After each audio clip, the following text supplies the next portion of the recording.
자, 지금까지 유온핏이 MTM으로 옷을 제작을 하는 데 있어서 시도해보지 않은 방법 없습니다. 다양한 어떤 방식을 시도를 해봤는데, 시도만 한 게 아니라 여러 가지 데이터를 쌓았었죠. 그러니까 정리를 하자면은 전통적인 맞춤에서 접근을 하는 방식인 채촌을 통한 채촌을 해서 그 데이터를 가지고 제작을 하는 방식, 그게 가봉을 보든 안 보든 그런 방식이 있었고요. 두 번째는 이제 셀프 채촌을 통하는 방식. 요거는 이제 외국의 온라인 커스텀 메이드에서 많이 하는 방식입니다. 그런 셀프 채촌을 하는 방식이 있고요.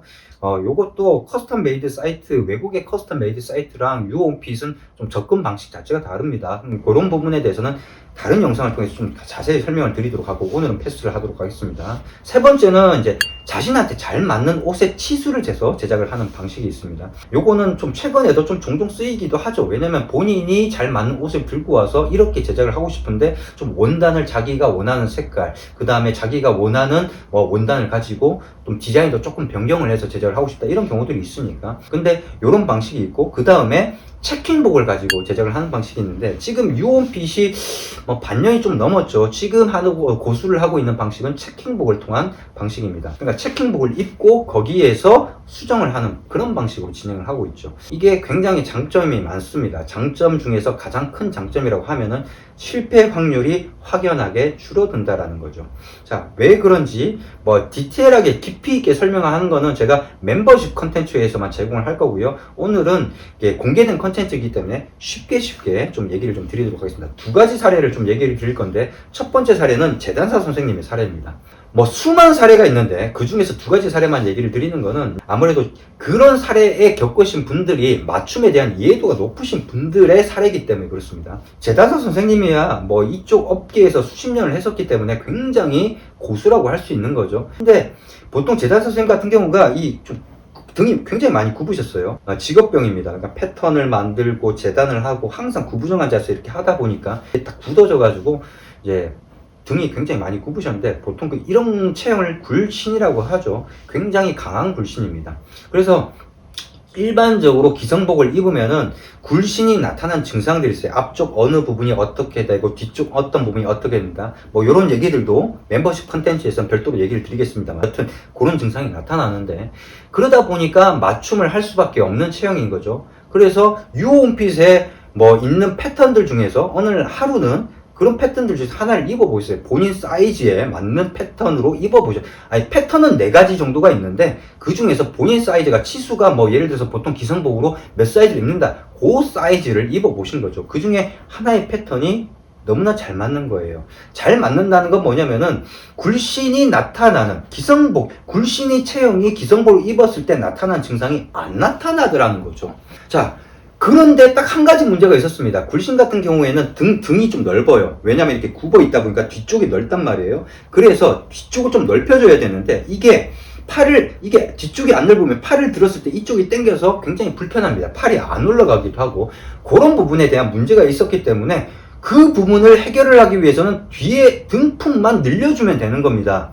그런데 만약에 이거를 채촌을 해서 하는 전통적인 맞춤으로 접근을 하게 되면 어떻게 되냐? 상동 재고, 등동 재고 이렇게 치수를 재고 난 다음에 누가 봐도 이거는 굴신인데 굉장히 강한 굴신이기 때문에 굴신 강보정을 하게 됩니다. 그렇게 해서 그렇게 만들어진 보정이 된 옷을 가지고 가봉을 보든지 아니면 그냥 직봉을 해서 바로 만들든지 이렇게 하게 되는 거예요. 근데 지금까지 맞춤을 해보면서 체형 보정이 많이 들어가잖아요. 그러면 옷이 점점 문제가 생길 가능성이 굉장히 높아집니다. 이거는 패턴에 대한 이해라든지 좀 이해도가 있으신 분들한테 좀 더 깊이 있게 설명을 할 수 있는 부분이라서 그런 자세한 설명을 좀 패스를 하도록 하겠습니다. 어쨌거나 가능성은 굉장히 높아진다. 그런 것들을 핸들링하는 게 재단사의 역할이긴 합니다만은, 비스포크가 아니라 수미주로 같은 경우에는 그런 부분에 있어서 좀 한계가 있기 때문에 이게 체형 보정을 하면 할수록 이게 문제가 생길 확률이 높아진다. 실패할 확률이 높아진다는 얘기예요. 그런데 봅시다. 채촌을 해서 했으면 당연히 그렇게 체형 보정을 해야 되는 거죠. 그러다 보니까 그게 안 맞을 수 있기 때문에 또 가봉을 보면서 또 체크를 하고, 그래서 뭔가 안 맞아서 그 부분을 또 수정을 하면은 다음번에는 또 다른 부분이 또 문제가 될 수 있고, 이런 부분들에 문제가 생길 확률이 높습니다. 근데 체킹복을 입으면은 패턴에서 커버를 하는 영역들이 있거든요. 이 패턴이 좋으면은 패턴에서 카바를 한단 말이에요.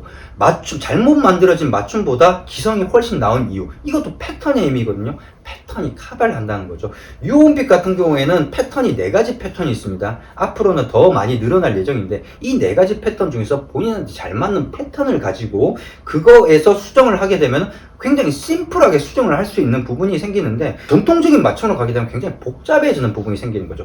접근도 쉽고, 그리고 본인이 또 입어봤기 때문에 그 느낌도 알고 또 눈으로 보이는 부분이 있으니까 얘기가 달라지는 부분들이 있는 겁니다. 그리고 전문가인 재단사 선생님이 본인이 직접 거울로 보면서 잘 맞네? 여기만 등품만 좀 늘리면 되겠구나, 이렇게 얘기를 하시는 거 보면은 얘기가 좀 다른 부분이 분명히 있는 거죠. 그래서 첫 번째는 그런 사례고요. 두 번째는 유온핏의 유튜브 영상을 많이 보신 분들이라면 아실, 그러니까 수트 덕후님의 사례입니다. 수트 덕후님 같은 경우에는 유온핏 초창기 온필러이기도 하기 때문에 초창기에 유온핏의 MTM 같은 경우도 공방이 한 4군데가 있었어요. 지금도 뭐 그 4군데 중에서 한 3군데는 쓰고 있어요. 다 장단점이 있긴 한데, 그런데 그런 걸 다 거쳐서 본인 나름대로의 치수, 그 다음에 체형 보정, 이런 것들이 다 정립이 되어 있는 상황이에요. 그렇기 때문에 체킹복을 가지고 체크를 할 필요가 없었던 부분이죠.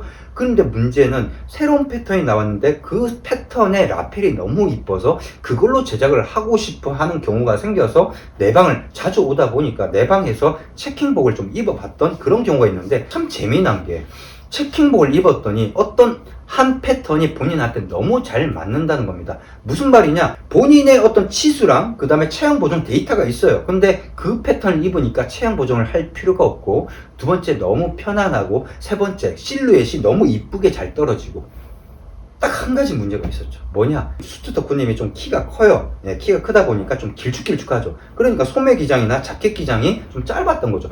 그것만 늘리면 다른 문제가 전혀 생기지가 않는 거죠. 이게 바로 패턴의 힘입니다.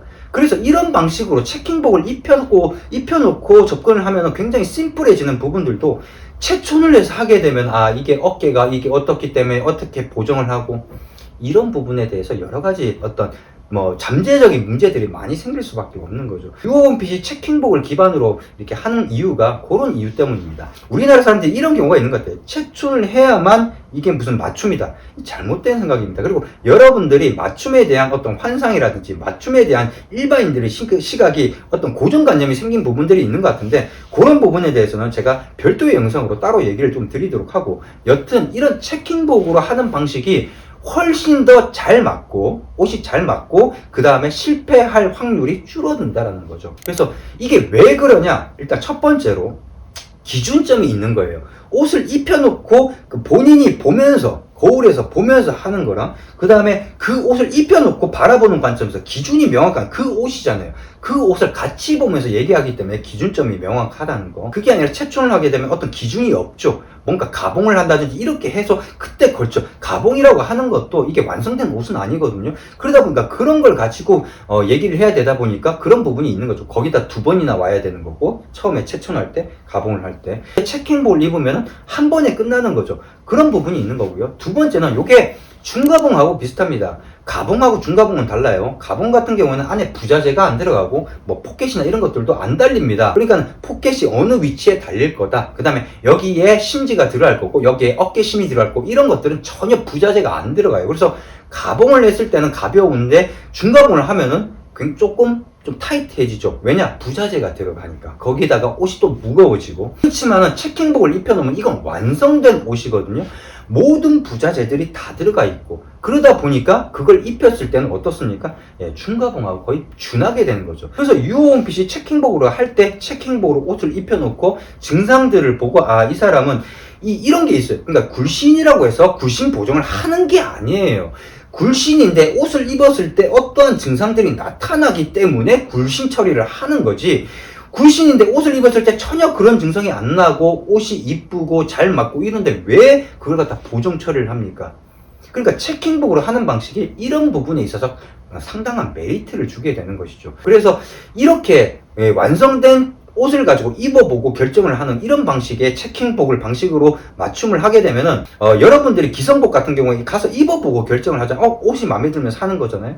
근데 문제는 어떤 수정이나 이런 것들 전혀 할 수가 없죠. 하지만은 이런 방식으로 하게 되면 기성복에 가지고 있는 장점, 입어보고 결정을 할 수 있다는 그런 장점도 가지면서 본인이 좀 모자란 부분들은 얼마든지 수정을 해서 맞춰줄 수 있는 부분들이 있기 때문에 훨씬 더 쉽고 문제가 생길 확률이 줄어든다는 거죠. 그래서 뭐 다양한 얘기를 할 수 있습니다. 제가 지금까지 수많은 사례들이 있지만은 그런 것들 구구절절 다 얘기를 안 드리고 결론적으로만 얘기를 드렸는데, 좀 더 뎁스 있는 거는 멤버십 컨텐츠에서 얘기를 좀 드리도록 하겠고요. 그래서 오늘의 결론은 뭐냐? 맞춤도 이제 입어보고 제작을 하자.